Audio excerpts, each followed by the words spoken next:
Como se dava esse casamento judaico, como que era este casamento nos tempos bíblicos, como funcionava este casamento. Evidentemente que ele era um tanto quanto diferente do que nós conhecemos hoje. O casamento judeu, ele se difere em muito, mas em muito mesmo aí, do que é o nosso casamento. E é importante eu saber disso sobre o casamento judaico, pastor Eurípides? Sim, evidentemente que sim. Primeiro, porque faz parte aqui do nosso módulo Maneiras e Costumes Bíblicos. Segundo, que para você entender, por exemplo, sobre escatologia bíblica, para entender algumas coisas dentro da matéria teológica, você precisa conhecer como se dá esse casamento. Porque se você não entender como eram os costumes desse casamento judeu, por certo, você terá muita dificuldade mesmo para entender algumas coisas de Apocalipse. Isso é verdade, pastor Eurípides? Sim, porque quando vai falar, por exemplo, até mesmo das bodas do Cordeiro, isso está referendado e muito similar e parecido a esse casamento bíblico. A parábola das 10 virgens, se você não entender como processa o casamento judaico, você não vai entender o porquê de algumas citações ali de Jesus. O noivo, a noiva, bodas do Cordeiro. Então, tudo isso está sendo ali dentro do texto bíblico, principalmente dentro da escatologia bíblica, é um tema muito explorado. O Senhor Jesus, ele utilizou-se muito desta figura de linguagem sobre o casamento judaico para explicar, para poder falar algumas questões. Este casamento judaico, ele era um tanto quanto diferente. Ele é parecido em algum módulo, de alguma forma, e de algum modo, por exemplo, com o nosso casamento mesmo aqui, porque consistia em 3 fases. O casamento nosso, ele consiste também em 3 fases: namoro, noivado e casamento. A diferença é que lá nós vamos observar que, na verdade, ele vai ter o nome de Shinurim, Nessurim e Eruzim.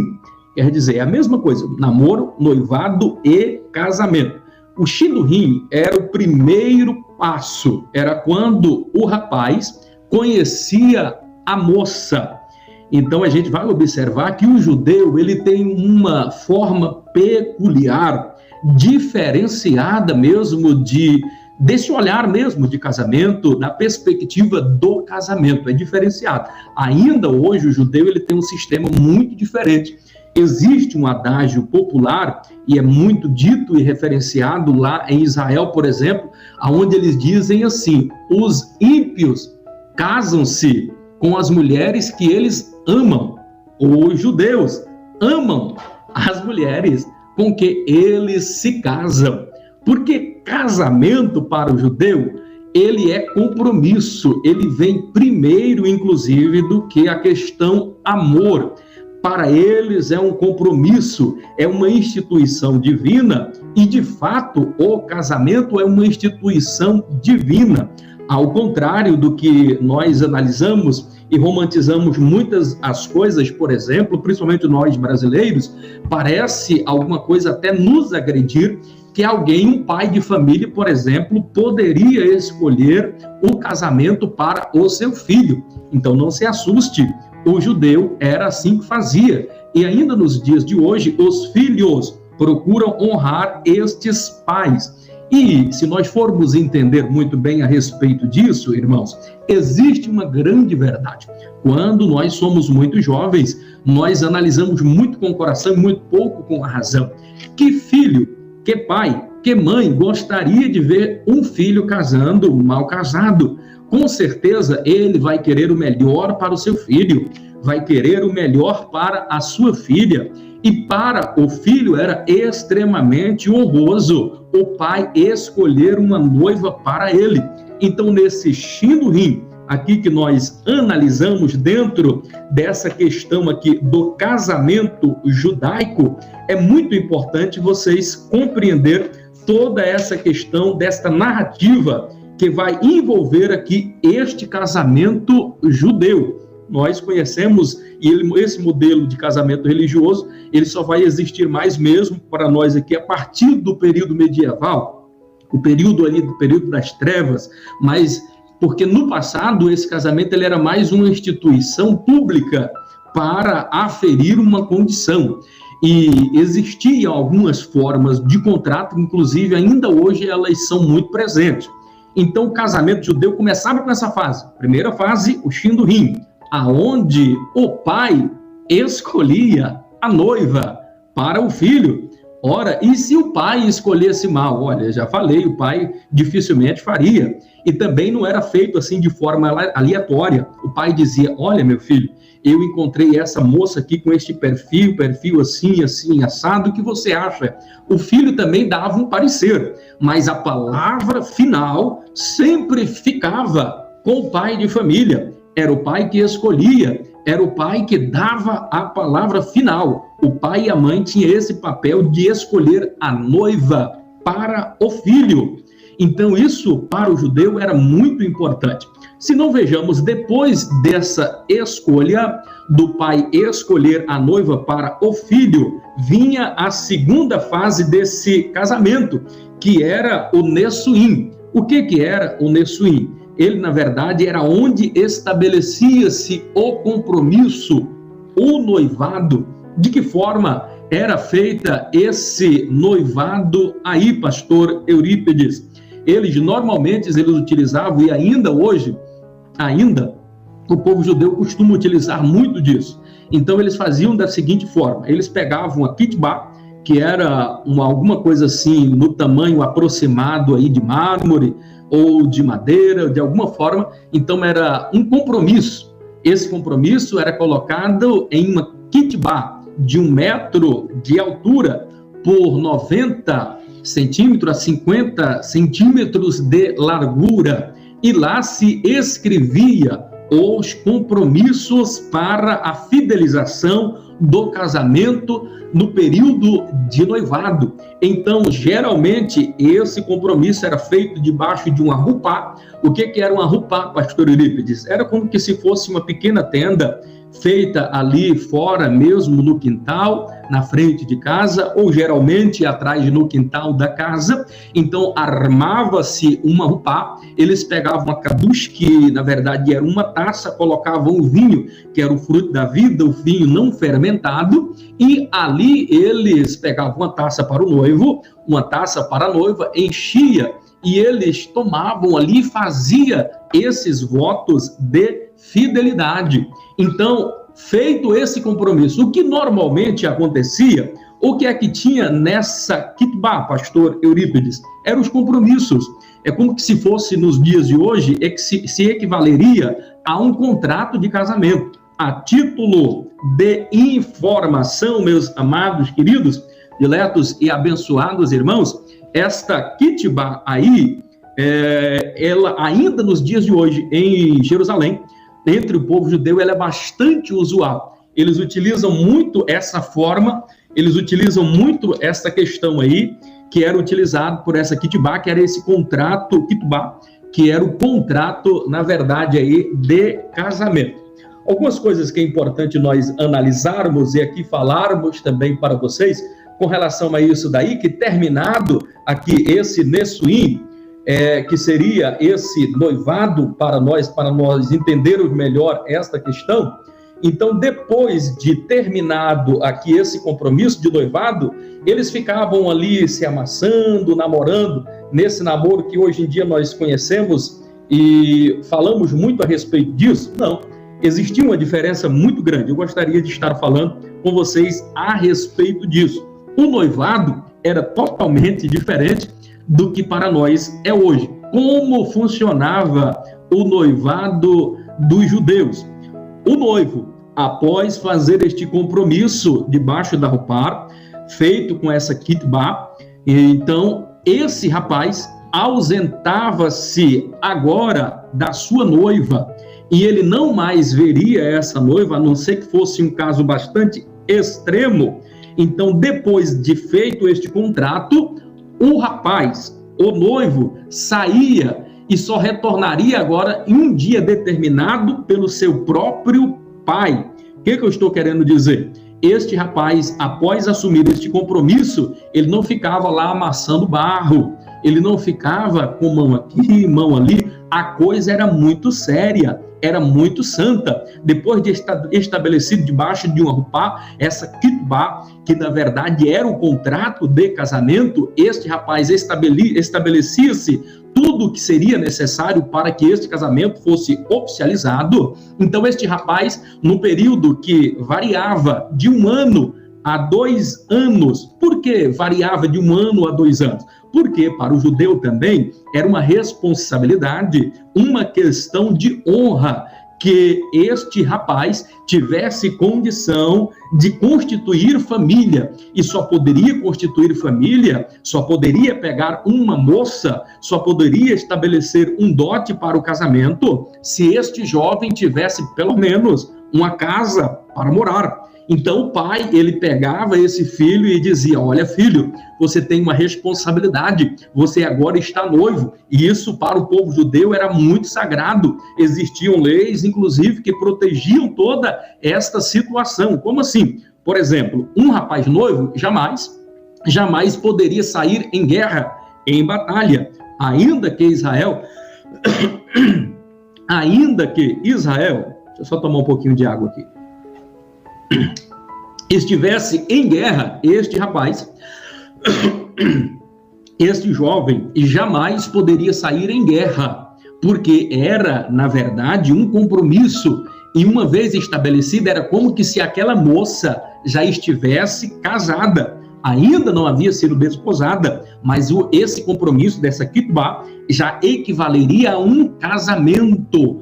Uma vez esse rapaz morrendo nesse período de noivado, a moça que estava noiva tinha inclusive parte naquilo que ele deixasse. Era muito sério, e inclusive era considerada viúva, porque a partir deste contrato de noivado com a kitbá, debaixo da rupara ali, tomando a kadush, como eu falei, era muito sério, era um compromisso muito sério. E se esse rapaz morresse, como eu falei, nesse período, a mulher era considerada inclusive viúva, como que se tivesse de fato casada. E por que demorava um período de 1 ano a 2 anos? Um outro detalhe, a título de informação, e é importante você saber deste detalhe, porque sabendo disso você vai entender, por exemplo, a parábola das 10 virgens. Lembra que o Senhor Jesus, inclusive, ele vai falar alguma coisa a respeito disso daí. Se você, para compreender a parábola das 10 virgens, você precisa entender as bodas do Cordeiro. Entender as bodas do Cordeiro, por exemplo, você vai entender o sermão escatológico de Jesus no capítulo de número 24 do Evangelho segundo escreveu, Evangelho de Jesus segundo escreveu Mateus. Lembram? No capítulo 24, mais ou menos ali, não se salvo engano, versículo de número 36, o Senhor Jesus disse assim: mas daquele dia e hora ninguém sabe, mas unicamente o Pai que está no céu. Ora, Jesus não era Deus, pastor Euripides, diz evidentemente, mas ele esvaziou-se da sua glória, porque se ele tivesse com as prerrogativas, com todo o poder e grande glória, primeiro, tudo aqui na terra era fulminado. Então ele veio como homem, padeceu os mesmos sofrimentos, enquanto homem, ele não teria como saber, mas como Deus, evidentemente que sim. Mas o que é que havia por trás desta afirmação de Jesus, quando ele pega e diz: mas daquele dia e hora, ninguém sabe, mas unicamente o Pai.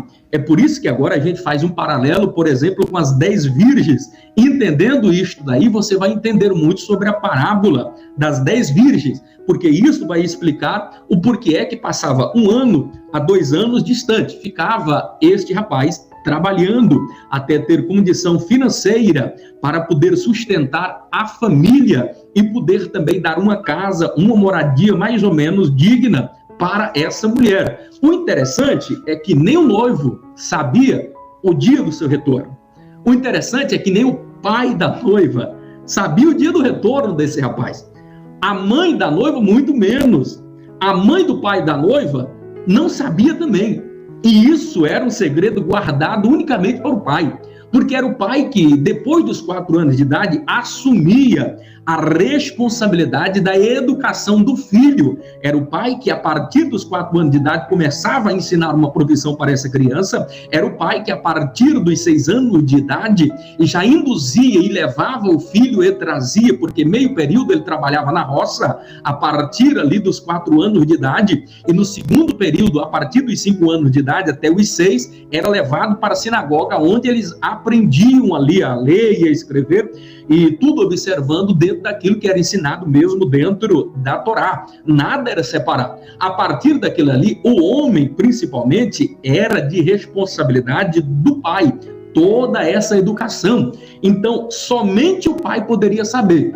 Dentro desta perspicácia deste pai, era ele que ia definir: ora, meu filho já está pronto, ele já tem uma casa para morar, ele já tem uma condição financeira. Era o pai que observava. E quando menos se esperava, e ainda o filho de vez em quando perguntava: meu pai, está na hora? E ele diz: não, meu filho, aguarda um pouquinho, você ainda não está pronto o suficiente. No outro dia o filho perguntava, mas o pai não dizia. Quando chegava a hora, o pai chamava o filho e diz: meu filho, chegou o momento, você está preparado, você está maduro, você tem condição agora. O filho tinha que mostrar para o pai que ele estava maduro para assumir aquela responsabilidade. E quando então esse filho entende essa questão, nós vamos entrar agora na terceira fase, que é o casamento, a consumação do casamento. E como se dava essa consumação do casamento? Na consumação do casamento, você vai entender, por exemplo, a continuidade da parábola das 10 virgens, porque uma vez este pai dizendo para o filho: meu filho, você está pronto para casar, você pode agora contrair matrimônio, pode pegar já a sua noiva, este noivo.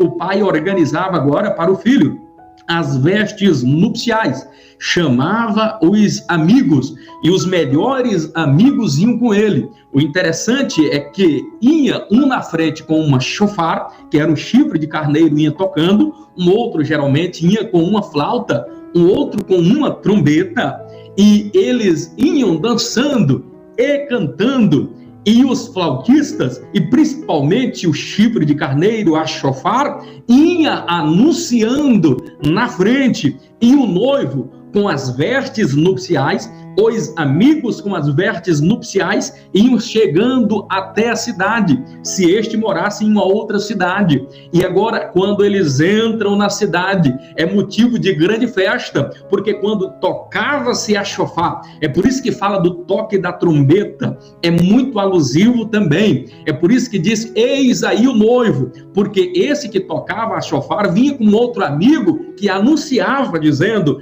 eis aí o noivo.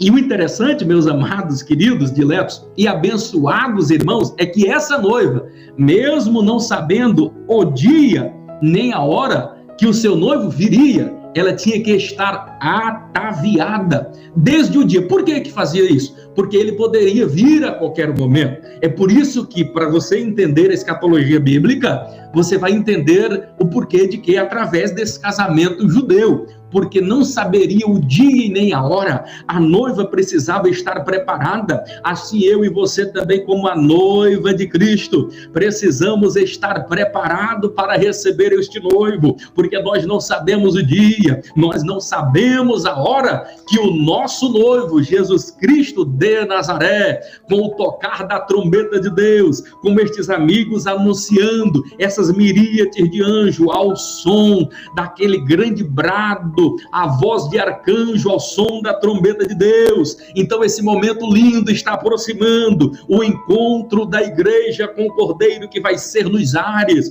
Para você entender toda essa questão, meus amados e queridos irmãos, é por demais importante. Por isso que eu falei, entender o casamento judaico é entender as falas de Jesus a respeito, por exemplo, da sua vinda. E como é que esta noiva dormia ataviada? Ela dormia com os lombos cingidos. O que era dormir com os lombos cingidos? ela já tinha que estar com as vestes de casamento, ela nunca poderia dormir despreparada, ela já tinha que estar adornada, porque desde o dia que o noivo partiu, e Jesus já partiu, desde quando ele ressuscitou ao terceiro dia, já começou o relógio, a noiva não sabe o dia, a noiva não sabe a hora, mas é responsabilidade desta noiva se manter pura, virgem, imaculada. Lembra que no noivado, lá no Nessuim, na Kitbá, eles estabeleceram um compromisso de casamento. Então, nesse compromisso estava constando que ela tinha que estar preparada. Jamais o noivo chegaria na casa da noiva e ela estando despreparada. Então, ela já tinha que estar adornada, ela tinha que ter azeite na lamparina, porque o noivo pegava essa noiva, podia ser qualquer hora da noite, e ela tinha que ir com a lamparina dela acesa, tinha que ter óleo dentro desta lamparina. Nós também precisamos ter azeite. Esse azeite representa o Espírito Santo de Deus em nossa vida, que nos ilumina, que nos guia e que nos guarda. Louvado, engrandecido é o nome do Senhor Jesus, que vive e que reina para todo sempre. Terminando aqui essa questão, tinha algumas coisas para nós falarmos, mas foi importante você entender tudo isso. Ficou para trás, inclusive, a narração da sequência depois desse casamento, porque depois viria naturalmente a gravidez. A gravidez era extremamente complicada, e para a mulher, por exemplo, depois que ela tinha um filho, se fosse um filho homem, durante 44 dias durava a purificação dela, ela ficava separada, por lá isolada. E se fosse uma menina, não se sabe ainda o porquê, o motivo e a razão, essa mulher ficava 80 dias, o dobro do tempo que era, por exemplo, um menino. E naquela época havia uma cultura entre os judeus que quando nascia-se o varão, era motivo de festa, era motivo de grande gozo e alegria. Detalhe, não vai dar para nós enfatizarmos e falarmos a respeito do parto, mas só lembrando que nesse parto, inclusive desta criança, o homem jamais poderia presenciar. Hoje, nós assistimos e podemos participar. Alguns até que não têm muito estômago para isso, não consegue resistir ali o sofrimento da mãe em um parto, às vezes até desmaia ou de emoção, ou por alguma outro pesar, a gente não sabe a questão. O fato é que entre os judeus não poderia este homem participar desse momento. Então o homem ficava fora ali da tenda, e ele ficava até um pouco distante, e ficava um mensageiro à porta da tenda, e umas parteiras que poderiam, e somente poderiam ser mulheres, então pegava essa criança, a primeira coisa era cortar esse umbigo, lavava-se essa criança com água e com óleo e sal. Por que isso, pastor Eurípides? Lavava com óleo e sal. Isso era extremamente importante. Por quê? Primeiro, este sal e esse óleo ia impedir, por exemplo, que as moscas, e era ali um período onde eles estavam, por exemplo, no deserto, quando acontecia muito isso daí, então era extremamente necessário, favoreceria, por exemplo, para que a criança não fosse picada. A criança era envolta como que uma múmia, em umas tirinhas assim de 5 a 10 centímetros, enrolava-se todo o corpo daquela criança e ficava mesmo só os olhos e a boquinha e o nariz para a criança respirar mesmo ali. E ainda tinha um pequeno véu ali que eles organizavam para ter esse cuidado de proteção, inclusive com esta criança. Então era tudo muito bem organizado, preparado. Depois que essa criança nascia, pelo menos até o 8º dia, já precisava dar o nome para esta criança. E o nome era uma questão muito importante. Por exemplo, se eu tenho familiaridade com uma pessoa e eu gosto de alguma pessoa para homenagear essa pessoa, o que eu faço? Coloco o nome dessa pessoa nessa criança. Por exemplo, o meu pai, ele gostava muito de uma pessoa por nome de Eurípides de Balsanuffa, misericórdia. E ele queria dar esse nome, Eurípides de Balsanuffa, e minha mãe pisou firme e disse, olha, até que Eurípides eu deixo, mas de Balsanuffa de jeito nenhum. Então, para quem conhece um pouco da história, Balsanuffa, ela aí faz parte aí do espiritismo, né? E eu sou de origem de uma família espírita, e Deus de lá me tirou, Meu pai e a minha avó tinham um centro espírita, embora que kardecista, uma linha branca, evidentemente, mas meu pai, por exemplo, dizia que preferia ver um filho dele morto a ver um filho dele pastor. Meu pai expulsou um pastor dentro da minha casa porque estava evangelizando e a minha mãe havia aceitado a Jesus. Então foi muito difícil. Aos 7 anos de idade eu perdi o meu velho pai, tive muito pouca convivência com ele, mas em muito das ignorâncias que ele falou, de repente, por causa disso, aos 42 anos de idade, um infarto fulminante, nós o perdemos. Saudade que temos desse nosso pai, tivemos muito pouca convivência. Fato é que eu estou falando só sobre isso porque as pessoas, principalmente os brasileiros, temos a mania de dar o nome a determinada pessoa para homenagear alguém. O judeu jamais faz essa questão, ele até pode fazer isto daí, mas a primeira preocupação não está em homenagear uma pessoa, o legado de uma pessoa, e sim no significado do nome. Então, para cada nome, o judeu ele escolhia esse nome porque por causa do seu significado. Então, o significado do nome era mais importante do que homenagear alguém com o nome.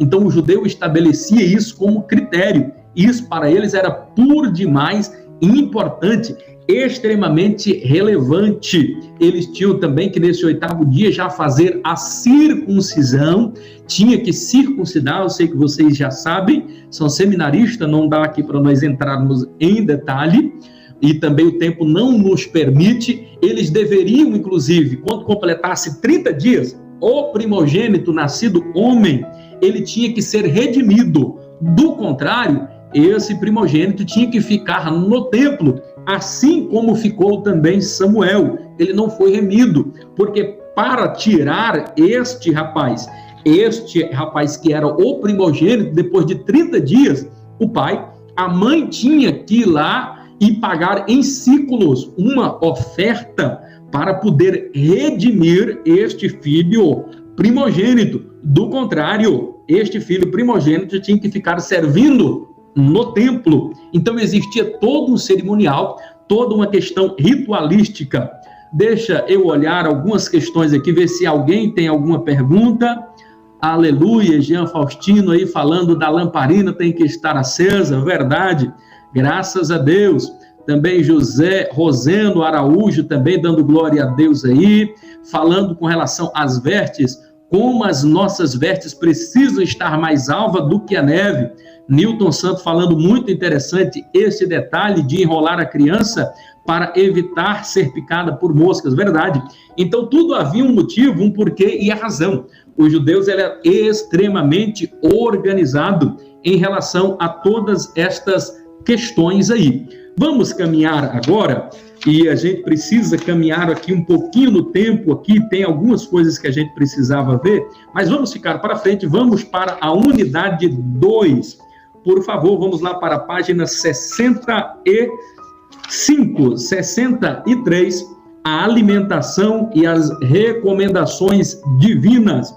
Vamos aí para a unidade 2 aí do nosso módulo Maneiras e Costumes Bíblicos. Vamos aqui agora analisar algumas questões aqui e vai estar falando sobre o nosso corpo, que é templo e habitação do Espírito Santo de Deus. De que maneira nós precisamos cuidar desse nosso corpo, que é templo e habitação do Espírito Santo de Deus? Primeiro, eu devo só cuidar deste corpo espiritualmente? Não. Nós vamos observar, inclusive, com os judeus, que eles tinham este cuidado também, do alimentar-se, o cuidado com a higiene pessoal. Então, tudo isto significa zelar do nosso corpo, que é templo e habitação do Espírito Santo, alimentando-o com a palavra de Deus, alimentando-o através do jejum e da oração, buscando sempre a Deus. Eu estou alimentando esse meu corpo, que é templo e habitação do Espírito Santo de Deus, ao passo que também eu não posso me esquecer de alimentar o corpo físico, tendo os nutrientes necessários para este corpo, tentando, na medida do possível e do tolerável, ter uma alimentação sadia, na medida do possível e do tolerável, cumprir todas as regras de higiene. Esse período, inclusive, em que nós estamos vivendo aí desta pandemia, tem sido para nós muito importante essa questão da higiene, de ter esses cuidados aí, inclusive com o corpo. Tudo isso fará nos entender melhor toda essa questão. Então é importante nós entendermos que, tendo o nosso corpo como templo e habitação do Espírito Santo de Deus, eu devo cuidar deste templo, eu devo cuidar da minha forma em todos os detalhes. E é dentro dessa questão que nós vamos estar aqui agora estudando e analisando junto com os amados e queridos irmãos. Vocês que vão tendo as suas dúvidas, as suas perguntas, vão fazendo aí. A Thalita Cerqueira está dizendo: misericórdia, pastor, eu achava meu nome estranho, mas esse aí que seu pai lhe deu é o O, realmente. Irmã, para você ver, eu já passei prova na vida. Graças a Deus que não ficou de Balsanufa, ficou Venâncio, então Eurípides Venâncio. Deus tocou lá no coração da minha mãe e ela não aceitou. Muito bem.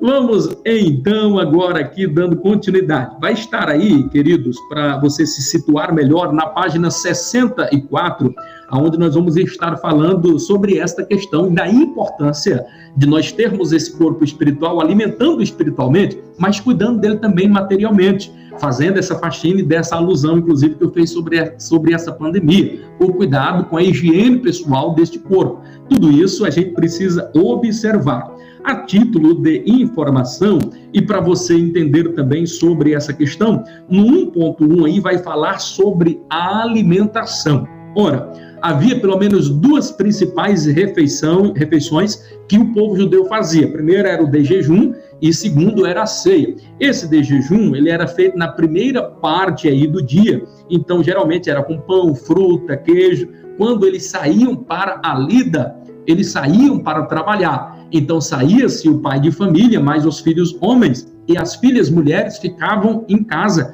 cuidando dos afazeres. Pastor, mas as mulheres faziam muito pouca coisa. Meu irmão, não queira ser mulher naquela época, ou nem imagine a dificuldade que era para ser uma mulher naquela época. Primeiro que a mulher trabalhava e muito, porque quando fala em ficar em casa, a mulher ela tinha que fazer ao redor da sua casa, ali também, ela plantava trigo, ela fazia alguma plantação ali, e a plantação que ela colocava ali em volta da casa era o que iria fazer a comida para esse marido. Então, nos dias de hoje, matéria tão pesada como socar um pilão, por exemplo, a mulher tinha que fazê-lo, ela cuidava de toda essa questão aí. Quando era a ocasião das colheitas, essas mulheres também ajudavam. Então era muito difícil essa questão, e mulher trabalhava, e muito naquela época. O fato de dizer que a filha mulher ficava com a mãe até o dia do seu casamento, não implicava em dizer que essa mulher, que essa jovem mulher não fazia nada, trabalhava e muito. Então esse cuidado, quando o pai de família saía com os filhos para a lida, as filhas também tinham que ficar junto com a mãe, e a lida também em casa não era fácil, tinha que ter todos esses cuidados aí. A segunda refeição, que era de primordial importância aí, era, na verdade, a ceia. A ceia, ela geralmente era feita de noite, ela era feita no terraço de casa, em cima do eirado, ali próximo ao eirado, no terraço, né? E mais na frente a gente vai estar falando da importância desse eirado, a importância desse telhado, a importância de quando Jesus disse assim: quem estiver no eirado, não desça. Mais lá na frente, não sei se nessa unidade ou na próxima unidade, nós vamos estar falando sobre esse eirado e por que é que Jesus falou a respeito disso daí. Então, esta ceia era de primordial importância. Então, o pão era um dos principais ingredientes. Na mesa, ela sempre tinha esse pão, tinha uvas também, que eram uma das principais especiarias, que se utilizava em cima para fazer esta ceia aí.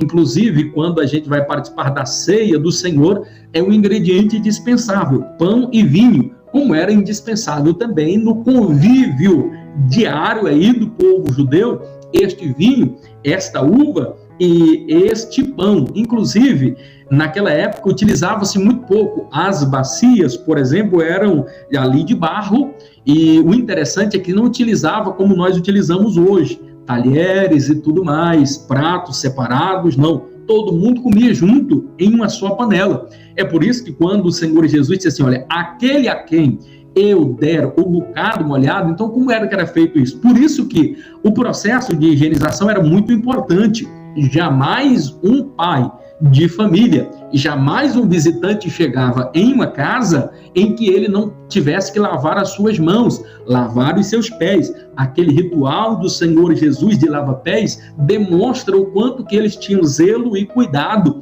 E os israelitas eram extremamente rigorosos com a questão da hospitalidade. Eles cuidavam muito bem do seu hóspede. Era quase como se fosse um hotel. Então eles gostavam desta questão da reunião familiar, reunir os amigos para cear. Essa era a mais importante refeição. Lembre-se disso, se houver qualquer questão de prova, não esqueça, a principal refeição dos judeus era essa, a ceia. Existia todo um ritual, toda uma preparação. Então este pão era colocado dentro, como se fosse uma sopa ali, eles iam lá e todos mergulhavam aquele pão ali com as mãos devidamente higienizada, e assim eles participavam aí desta maravilhosa ceia. Uma outra questão aí importante, na página 67 do seu livro, vão acompanhando aí, é sobre as festas judaicas.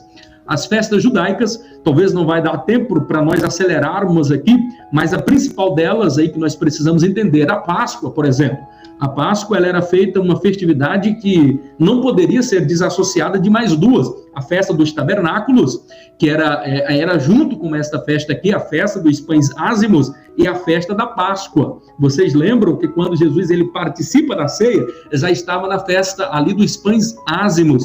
Ele antecipou a sua ceia pascual, porque a ceia que ele deveria, a ceia propriamente dita, não estava ainda acontecendo. Então ele antecipa e ele faz exatamente no período que está compreendido ainda, o 11º dia, o período que ainda estava dentro da festa considerada ainda dos pães ázimos. Então aconteciam essas 3 festas memoráveis, aonde todo Israel, quer seja o local onde ele estivesse, eles tinham que se reunir. Você quer ver um outro momento estratégico, considerado como a segunda diáspora, ou alguns falam diaspora, mas é diáspora, quando os judeus é mais uma vez disperso. Então, por ocasião do ano 70 depois de Cristo, quando Israel está reunido por ocasião da Páscoa, é onde o general Tito resolve sitiar ali aquela cidade e promover aquela terrível matança. E nós vamos falar mais sobre isso lá na última matéria da última unidade, a unidade 4 ou 5, não me recordo bem,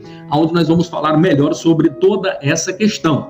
Então existia essa festa, que era a festa da Páscoa. E você entender a festa da Páscoa é de primordial importância. Por quê? Se você não entender o contexto da festividade da Páscoa, da festa da Páscoa, você vai entender muito pouca coisa a respeito de Cristo. Por quê? Porque a Bíblia em si, meus amados, queridos, diletos e abençoados irmãos, desde quando aquela questão do cerimonial, todo ritualístico ali, ela é de primordial importância, porque todo o Velho Testamento nada mais é do que uma preparação para o Novo. Então, todo o Velho Testamento, toda essa questão de ritual, de festa, de sacrifício, de oferta, vai girar na pessoa bendita de Cristo Jesus. E nós entendemos que o Evangelho é o cumprimento dessas profecias. O livro de Atos é a propagação, a fundação da igreja, a propagação dessa palavra. As cartas, por exemplo, é a explicação desta mensagem. O livro de Apocalipse é a consumação das coisas em Cristo. Então, tudo ele vai ser a essência. E para você entender o que é esse Cordeiro da Páscoa, o Cordeiro, esse Corban, Herbessi Corban, esse sacrifício do Cordeiro, você entender é por demais importante. Porque se você não entender isto, você não vai entender, por exemplo, o que seu primo João Batista vai dizer a respeito dele lá em João 1:29, aonde João vê ele em alto e bom som, ele vai dizer: Seam Elohim no Serratá Meulam. Seam Elohim no Serratá Meulam. Eis aí o Cordeiro de Deus, que tira o pecado do mundo. Que cordeiro era esse? Para você entender o que é esse cordeiro, em 1 Pedro vai explicar que esse cordeiro, ele foi morto antes da fundação do mundo. Em Apocalipse, no capítulo 9, diz que esse cordeiro foi morto desde a fundação do mundo. Então você precisa entender o que é Páscoa, entender o contexto dessa Páscoa, porque todo esse sacrifício vai girar na pessoa bendita de Cristo. Toda essa questão de cerimonial vai levar, inclusive, para essa pessoa de Cristo Jesus. Então, entender isto é de primordial importância. Dentro dessa matéria, desse módulo, maneiras e costumes bíblicos, você precisa estar atualizado sobre essas questões, porque disso depende você entender muitas profecias bíblicas. Se você não entender isso, você vai ter dificuldade na compreensão das interpretações das profecias bíblicas alusivas a respeito de Cristo Jesus, o nosso Cordeiro Pascual. Páscoa, termo Páscoa significa passar por cima. Páscoa é pechar, pular por cima, pular além da marca. Quer dizer, quando o anjo da morte vinha para ferir a criança aonde tinha as marcas do sangue do cordeiro, nos umbrais, na testeira, na viga ali daquelas portas de entrada ali daquela casa, este anjo da morte pulava por cima, de tal forma que nenhum primogênito na terra de Gósen, aonde estavam os judeus, foram feridos. Então, Páscoa significa pular por cima. Abro aqui um parêntese para dizer a importância. Se a Páscoa, se a ceia do Senhor agora, ela tomou o lugar desta Páscoa aqui, significa dizer, como era também naquela época, Páscoa, ela significava proteção para a família. Então, o fato hoje, para nós fazermos aqui uma analogia como cristão, participar também da ceia. Primeiro, ele promove comunhão, como promovia a Páscoa. Segundo, ele vai promover proteção. Proteção de quê? De todo mal. E isto significa dizer que quando eu deixo de participar do corpo e do sangue do Senhor, eu estou deixando a minha família desprotegida. Eu estou deixando que o inimigo haja. Por isso é importante você poder participar sempre que possível e nunca deixar de participar da ceia do Senhor, porque na casa onde tem as marcas do sangue do Cordeiro, ali tem paz, ali tem bênção, ali tem harmonia, ali tem a paz de Deus. Você quer ver uma casa onde não tem Jesus? É uma casa cheia de desabores, é uma casa cheia de muita dificuldade, é um lar de contenda, de facção, de emulação, porque não tem Jesus dentro de casa. Porque se tem Jesus naquela casa, irmão, precisa ter paz, porque Jesus é o príncipe da paz. Aonde Jesus está, precisa ter paz. E Jesus representa esse Cordeiro. Vamos ver se temos mais alguma pergunta aqui. Não temos, só a afirmação aqui dos irmãos. Que aula maravilhosa, pastor Eurípides Venâncio. Está aqui o Newton Santos falando, graças a Deus. Toda honra e toda glória seja dada ao Senhor Jesus. Por isso, meus irmãos, alguma pergunta que fizerem, vão fazendo aqui, a gente vai dando continuidade. Estamos caminhando aqui para o desfecho final aqui da nossa aula. Vai ficar alguma coisa, eu quero ver se a gente consegue concluir ainda essa unidade 2 na próxima aula. Vamos tentar agilizar, correr um pouquinho. Tinha algumas coisas aqui que eu precisei voltar, inclusive, na aula passada. É muita coisa gostosa, muita coisa interessante aqui. Dentro aí da página 67, vocês entenderam? Acredito que vocês entenderam sobre a questão aí da festa, da Páscoa, né? Dá para a gente continuar caminhando aqui um pouquinho para frente. Então vamos aí no 1.4, alimentos mais comuns. Como já falei, os alimentos mais comuns, não é preciso chover no molhado, é o pão, já antecipamos. A uva também é importante. Vamos caminhar um pouquinho para frente, então. Quer ver uma outra questão aqui, importante aqui também, olha, vai falar aí na página, eu acho que 67, na 68, onde vai estar falando aí sobre os odres, sobre os vegetais, carnes, vinho e odres. Olha, tem uma parte aqui bastante interessante sobre esses odres e este vinho. Eu gostaria de compartilhar aí com você, dobre a sua atenção, é muito importante você saber dessa questão. Dentro dessa matéria aí, os vegetais eram importantes, as carnes eram importantes, o adventismo do sétimo dia tem alguns cuidados que não permitia carne disso, daquilo. Não vamos entrar neste detalhe, não vamos entrar aqui dentro dessa conjectura. Vamos partir aqui já para os odres, o vinho e o azeite. Para você entender a importância de tudo isso daqui, do vinho, do simbolismo, e o simbolismo, inclusive, do azeite aqui. Observe que Jesus ele vai fazer uma afirmação, aonde, lá em Mateus, capítulo de número 9, e o versículo de número 17. Jesus ele vai dizer da seguinte forma: não se pode colocar vinho novo em odres velhos. Não se pode colocar vinho novo em odres velhos. Aí ele explica, porque, do contrário, esse odre se romperia. E ele explica que este vinho novo deva ser colocado em um odre novo, porque assim ambos se conservarão. Então, entender essa questão aqui é muito importante. Por que é que se rompia isto daqui? Primeiro vamos entender como é que era esse odre.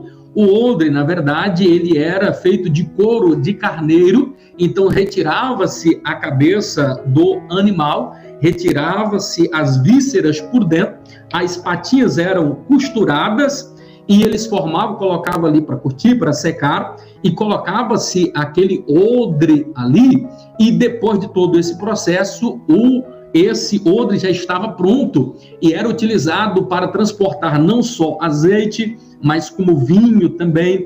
Colocava-se água em um período que havia as caminhadas e estava no processo caminhando ali, por exemplo, no deserto, aonde vasilhas poderiam ser quebradas facilmente, e a água era um ingrediente extremamente valioso, sobretudo no deserto. Então, o fato de carregar água em odres era melhor. Primeiro, que podia cair, não se quebrava, e tinha toda essa questão. Mas o porquê é que o Senhor Jesus ele faz analogia dizendo que o vinho novo ele deve ser colocado em odre novo? Para entender a respeito disso, eu preciso te levar lá para a Bíblia, no Salmo de número 119, salvo engano, no versículo 83. Lá vai dizer algo bastante interessante para nós compreendermos a respeito do como era tratado um odre velho dessa questão. Então o salmista vai dizer assim: eu já me assemelho a um odre velho debaixo da fumaça. Contudo, eu não me esquecerei e jamais me esqueço, Senhor, dos teus decretos. Para você entender agora o que é que o salmista estava querendo dizer aqui, você vai ter que entender a maneira e costumes. Por isso que é importante essa matéria, maneiras e costumes bíblicos, usos e costumes bíblicos. Nós temos os nossos na igreja, em Israel eles tinham os usos e os costumes deles ali. Então era costume deles pegarem os odres velhos, não colocava dentro de casa, eles colocavam ali de fora da tenda, da onde eles estavam ali morando, e, por exemplo, à noite, eles colocavam uma fogueira para afugentar os animais.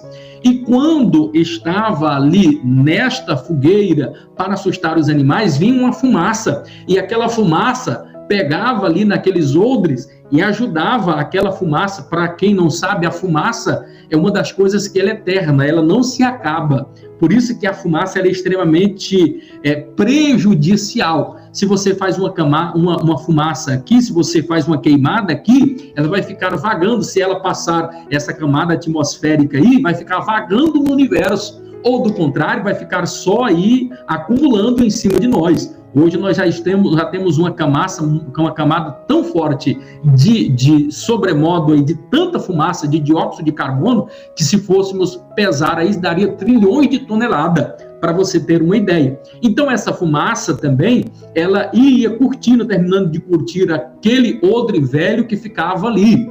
Então quando ele diz assim, eu já me assemelho a um odre velho diante da fumaça, ele está lembrando dessa questão aí. É porque o odre velho já não podia mais ficar dentro de casa, porque tinha perdido pouco da utilidade, ele já tinha pouca utilidade, somente o vinho velho para ser curtido que utilizava-se nele, e aquele vinho que já tinha colocado há bastante tempo. E por que é que não poderia, então, colocar vinho novo em odre velho? Simples, porque o odre velho, era frágil. Então, o vinho novo, ele tinha a questão que ele ia fermentando com o tempo, ia formando gases, ele ia inchando, ia causando uma pressão muito grande. E um odre velho, que já não tinha mais flexibilidade, se colocasse esse vinho novo, ele estourava. É por isso que ali nós fazemos uma analogia. Jesus, ele está falando ali desse vinho novo, é a mensagem do evangelho, que era nova, que muitas pessoas não compreendiam. Uma mente velha jamais poderia entender a mensagem do evangelho. Eles não conseguiam entender que o próprio Moisés falou: olha, depois de mim virá um profeta maior que aperfeiçoará a lei, de quem Moisés falara. Evidentemente que Moisés estava falando de Jesus. Jesus trazia uma mensagem que era velha, mas era extremamente nova para o povo. E só poderia entender esta mensagem nova se houvesse uma renovação da mente, como se nos diz também o apóstolo Paulo, no capítulo de número 12, no versículo de número 1 e 2, mas transformeis pela renovação do vosso entendimento. Não vos conformeis com o mundo, mas transformai-vos pela renovação do vosso entendimento, para que possais entender qual seja a boa, a perfeita, agradável vontade de Deus para a sua vida. Você precisa ter uma mente de um odre novo, quer dizer, que ela consegue se expandir. Tem pessoa que é tão arcaica, o tradicionalismo já tomou conta dele, que ele não tem mais espaço para o novo.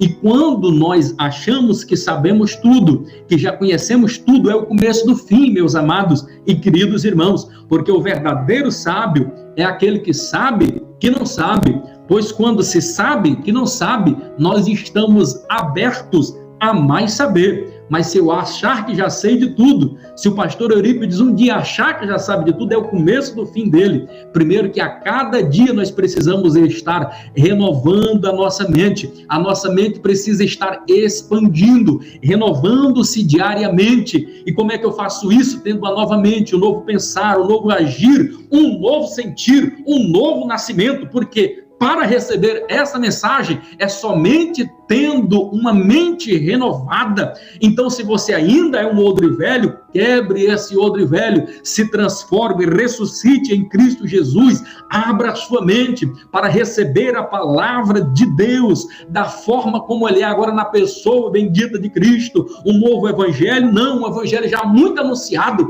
mas para muitos esta mensagem era nova. Então, essa nova mensagem de Cristo, só poderemos receber ela em odres novos, em um novo corpo, uma nova criatura, um novo nascimento. Só assim, queridos, é que nós podemos entender a mensagem de Cristo. Do contrário, vamos ficar igual museu, preso ao passado, como alguma religião por aí, que adventista do sétimo dia, que guarda isso, que guarda aquilo, e tropeça num milhão de coisas, num monte de coisa. São 618 mandamentos, e ele passa por cima de vários deles, e querem guardar o sábado, e esquece muitas outras coisas. E Jesus diz: olha, não tem problema não. Se alguém quiser seguir a lei, não tem problema, mas precisa obedecer todos os mandamentos. Se você tropeçar em apenas um, você está liquidado, meu amigo. Então você precisa viver não mais no período da lei. É a graça, querido, é a graça que lhe constrange, e isso não é algo merecido, a graça vem de Deus. Então ele morreu por nós, ele pagou o alto preço, ele pagou o preço por nós. A salvação é algo imerecido que nós não merecíamos. É momento de louvarmos, de engrandecermos ao nome do Senhor Jesus, que viveu, que morreu, mas ao terceiro dia ele ressuscitou e voltará para arrebatar a sua igreja. Louvado e agradecido seja o nome do Senhor Jesus. Somente sendo odres novos é que nós podemos entender esta mensagem aqui de Cristo Jesus. Estamos caminhando aqui para o fechamento da nossa matéria, ainda na página 69 aí, o azeite. Se você quiser acompanhar aí no seu livro, onde vai estar falando do azeite. O azeite era de primordial importância no contexto bíblico passado. Então, ele era muito utilizado. Primeiro, ele era utilizado na culinária, era utilizado como fins medicinais, com os fins religiosos e para combustível. Na questão na cozinha, ele era muito utilizado, mas bastante utilizado mesmo, porque era bastante útil em vários pratos que eram utilizados no cotidiano diário. Inclusive, na refeição da ceia, na refeição do de jejum, era muito usual este azeite. Então, era uma das coisas que estava sempre muito presente na culinária do judeu, era o azeite. Para uma outra utilidade era a questão do combustível, sobretudo do templo. Este azeite no templo era utilizado como combustível, como luz. Então, dá para a gente fazer até uma analogia, não dá tempo para nós fazermos essa analogia aqui, que é muito interessante, mas servia-se como esse combustível. Uma outra questão aqui era como questão medicinal. Então, o azeite, lembra lá da parábola do bom samaritano, passou o azeite? Então, ele era utilizado para fins medicinais e era utilizado, por último, para a questão também de rituais religiosos, quando iria se ungir alguém. Por exemplo, quando você vai observar especificamente, em algumas ofertas tinha o azeite. A oferta de manjares, por exemplo, tinha o azeite. Então, era amassada a flor de farinha e misturada o azeite. Então, este azeite representa ali também quando Jesus Cristo ele se movimenta no ventre de Maria. Esse azeite representa o momento em que Jesus é ungido pelo Espírito Santo, porque o azeite representa o Espírito Santo. As nossas candeias precisam ter este azeite, precisamos ter o Espírito Santo dentro de nós, nos guiando, nos conduzindo, porque ser cheio do Espírito Santo é ser cheio de azeite, da glória e da presença do Senhor Jesus. Louvado, engrandecido é o nome do Senhor Jesus. Olha, temos muitas questões aqui importantes para falarmos, olha, a respeito de como era feito os banhos, a Bíblia e a higiene, o cabelo, a barba, os tecidos, os perfumes, os costumes, as vestes exteriores. Aqui tem uma questão bastante interessante que eu preciso revelar para vocês na próxima aula. Talvez eu vou precisar voltar aqui um pouquinho para a gente falar sobre algumas questões aqui que é de primordial importância para a compreensão do todo desse livro aqui de maneiras e costumes bíblicos. Amados, estamos já chegando ao final, não queremos nos tornar cansativo.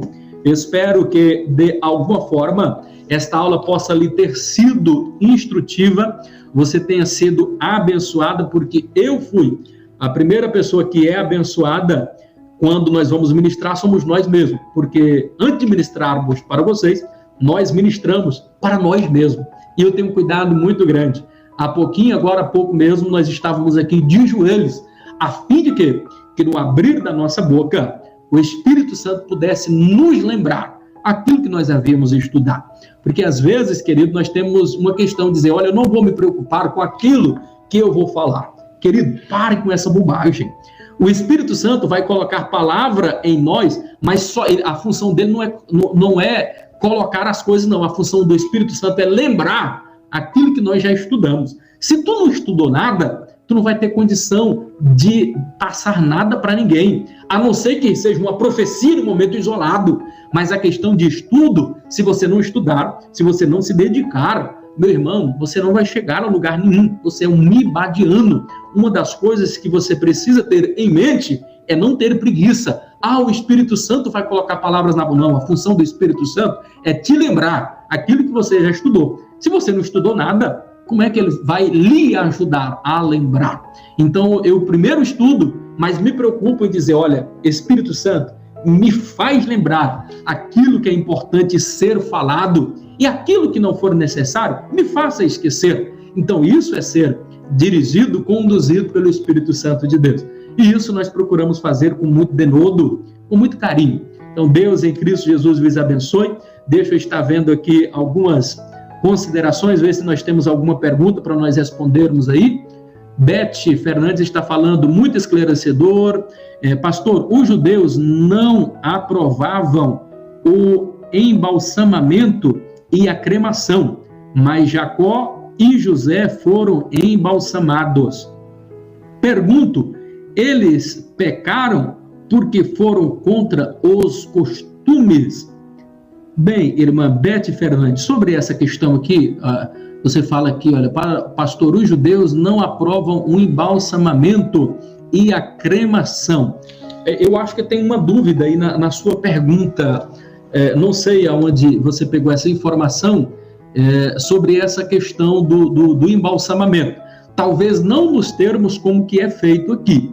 Deixa eu explicar. Essa questão, os judeus principalmente, eles aprenderam técnicas desde a época lá quando José esteve no Egito. Então, essa prática os judeus aprenderam. Se você for observar, Jesus de Nazaré, ele passou por esse processo. Lembra do Lázaro? Ele passou por esse processo de embalsamamento. O que as mulheres vinham fazer ali, trazendo aqueles ungüentos de mirra? É o processo de embalsamamento, querido. Então, Jesus, a Bíblia que diz que ele foi envolto em 100 arratéis de mirra e aloés. Inclusive, dali dá para nós sabermos, inclusive, o peso que Jesus pesava, a altura que Jesus tinha. Porque 100 arratéis, meus amados e queridos irmãos, sendo que não poderia ser colocado ali, tinha que ser equivalente ao peso do corpo, então fazendo-se ali esses 100 arratéis de mirra e aloés, vai dar o quê? Aproximadamente 40 a 45 quilos. Então, se era o máximo a metade do corpo, significa dizer que Jesus tinha aproximadamente 95 quilos e 1,80 m de altura. É muito diferente do que aquilo, inclusive, que as pessoas ensinam que Jesus era bem pequenininho ali e tal, baixinho. Não, Jesus ele se destacava, porque era 1,82 m, pesava aproximadamente 95 quilos. Como é que eu sei? Já fiz aqui essa comparação, esse ensinamento. Então, as mulheres, quando pegam especiarias, inclusive há uma prática que, inclusive, Lázaro passou por ela. Então, que era exatamente para conservar mais tempo aquele corpo, para que ele não se decompusesse. Então, assim, eu preciso entender bem essa questão aí, porque os judeus, eles faziam essa questão da prática, da cremação não, são extremamente contrários. Mas esse embalsamamento, ainda que não nos moldes que é feito nos dias de hoje, mas era um processo que eles aprenderam. Lembra da questão da mumificação que eles faziam lá? Então, aquelas especiarias que eles utilizavam lá no Egito, Israel pegou e fez essa questão aí. Eu não sei se eu respondi a pergunta da forma como você queria, irmã Beth Fernandes, mas se foi, pode nos dar aí um parecer com relação a isso e a gente vai estar respondendo. Vamos ver se temos mais alguma pergunta. Parabéns, tem muitas participação aqui. Helena, a próxima aula podia começar mais cedo, para termos mais tempo. Essa questão é meio complicada, irmã Tayla Cirqueira. É porque todos os professores vão fazer em um dia. E a minha esposa já me fez essa pergunta, dizendo, meu bem, por que você tem que ser o último? E eu disse assim, conversa lá com o Paulo Rodrigo, porque a gente fica em uma sequência, mas já foi estabelecido, né? Então, tal horário é um professor, tal horário é o outro professor, e naquela sequência ali. Eu preferia que fosse, por exemplo, às 20 horas, mas às 20 horas até às 21 nós já temos um outro professor, uma aula maravilhosa ministrando aí para a sala de número 8, que eu estive ministrando, inclusive, na matéria passada, né, Epístolas Paulinas. Então, muito em razão disso daí, tá bom, irmã Thalia Siqueira? Deus abençoe. Irmã Graça Silva também aqui perguntando, que pena, o tempo é muito pouco. Paz do Senhor a todos, tenha uma noite tranquila, de sono, reparador, em nome do Senhor Jesus. Irmã Graça, Deus abençoe. Graças a Deus, obrigado pela participação. Não sei se está ficando alguma pergunta aqui sem responder. Helena, verdade, pastor, não podemos deixar de cear, pois quando damos abertura para o inimigo. Muito bem lembrado, nossa irmã. Deus abençoe por essa lembrança, tá bom? Deus em Cristo Jesus, deixa eu ver se temos mais alguma pergunta. Os últimos dias serão os primeiros. Os últimos serão os primeiros, muito bem, fazendo aqui uma alusão. Então, se for por essa questão aí, então nós estamos no caminho. Deus em Cristo Jesus vos abençoe.